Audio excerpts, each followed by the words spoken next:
Hi and welcome. I'm Bradford Cover. I'm the artistic director of the Resident Acting Company. Welcome to our blog, welcome to our YouTube channel, and welcome to the strangeness of COVID-19. Whew. During this strange times, we feel it's important to keep trying to make things. And so we're going to be making a series of videos for you and putting them up, and we hope you enjoy them. Today we have a scene from Twelfth Night by William Shakespeare. I'm going to set the scene up for you so you know a little bit more about it before you watch it. Twelfth Night takes place in a country that Shakespeare made up entirely named Illyria. And at the beginning of the play, there's a terrible shipwreck, and a young woman named Viola washes up on the shores of Illyria. She has no money, and she's lost in a strange place. So she decides to dress herself up as a man and find a job.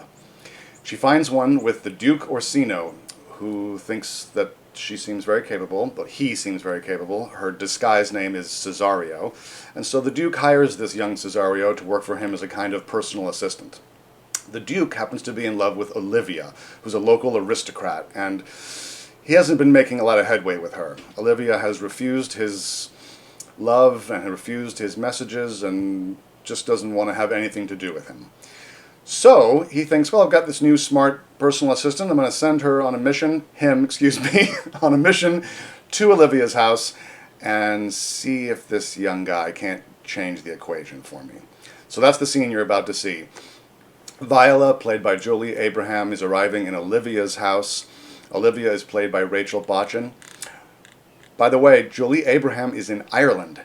In Dublin, Ireland, and Rachel Botchan is in Brooklyn, New York, and I am in Maryland recording the whole thing, and as strange as all that is, it is kind of nice that we're able to work with people who are so far away from us during this really strange time. We'll have more of these videos for you soon. We've got a bunch of them in the pipeline, and we're going to get them out, so enjoy Twelfth Night, and we'll see you soon. The Honorable Lady of the House, which is she? Speak to me, I shall answer for her. Your will.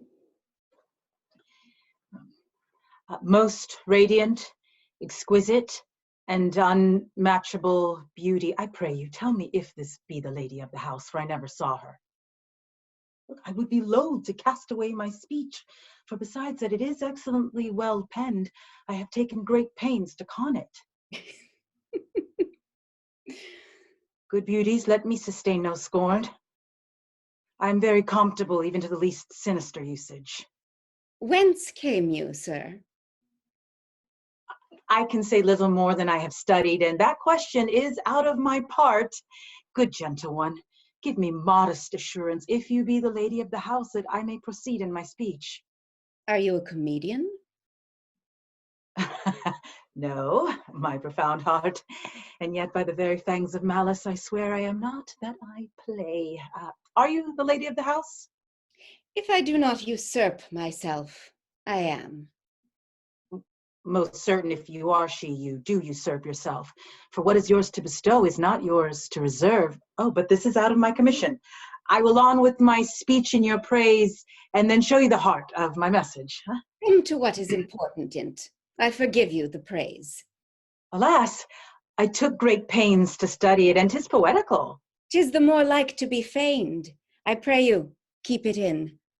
I heard you were saucy at my gates, and allowed your approach rather to wonder at you than to hear you.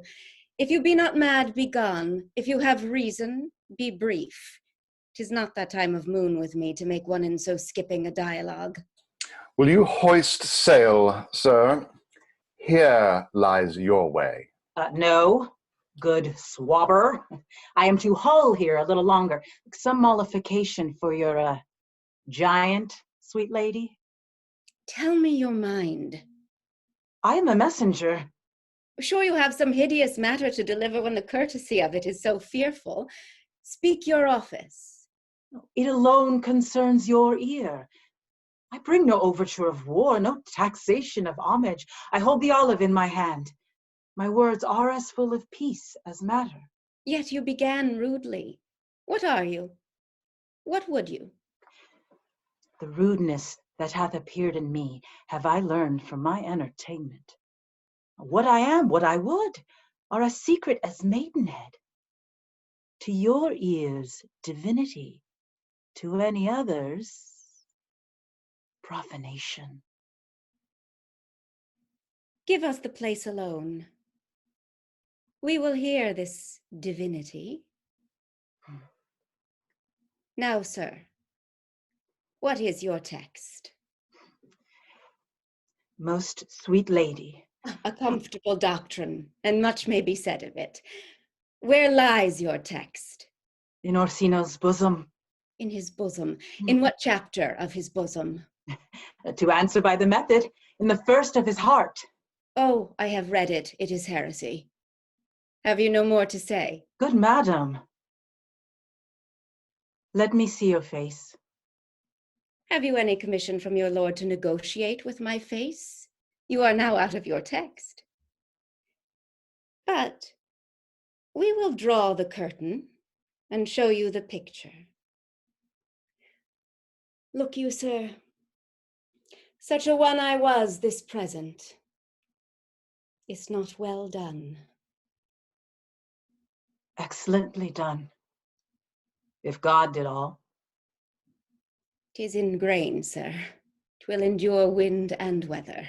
'Tis beauty truly blent, whose red and white nature's own sweet and cunning hand laid on. Lady, you are the cruelest she alive, if you will lead these graces to the grave and leave the world no copy. Oh, sir, I will not be so hard-hearted. I will give out divers schedules of my beauty, and it shall be inventoried, and every particle and utensil labeled to my will, as item 2 lips indifferent red, 2 gray eyes with lids to them, item 1 neck, 1 chin, and so forth. Were you sent hither to praise me? I see you what you are. You are too proud. But if you were the devil, you are fair. My lord and master loves you. Such love could be but recompense, though you will crown the nonpareil of beauty. How does he love me? With adorations, fertile tears, with groans that thunder love, with sighs of fire. Your lord does know my mind. I cannot love him. Yet I suppose him virtuous, know him noble, of great estate, of fresh and stainless youth, in voices well divulged, free, learned, valiant, and in dimension and the shape of nature, a gracious person. But yet I cannot love him. He might have took his answer long ago. If I did love you in my master's flame, with such a suffering, such a deadly life, in your denial I would find no sense, I would not understand it. Why, what would you? Make me a willow cabin at your gate, and call upon my soul within the house. Write loyal cantons of contemnant love, and sing them loud even in the dead of night. Hallow your name to the reverberant hills, and make the babbling gossip of the air cry out, "Oh, Livia!" You should not rest between the elements of air and earth, but you should pity me. You might do much. What is your parentage? Above my fortunes, yet my state is well. I am a gentleman. Get you to your lord. I cannot love him. Let him send no more, unless perchance you come to me again. Do tell me how he takes it. Fare you well. I thank you for your pains. Spend this for me. I am no feed post, lady. Keep your purse. My master, not myself, lacks recompense. Love make his heart a flint that you shall love, and let your fervor, like my master's, be placed in contempt. Farewell, fair cruelty. What is your parentage? Oh. Above my fortunes, yet my state is well. I am a gentleman. I'll be sworn thou art. Thy tongue, thy face, thy limbs, actions, spirit, to give thee fivefold blazon. Oh, not too fast. Soft, soft.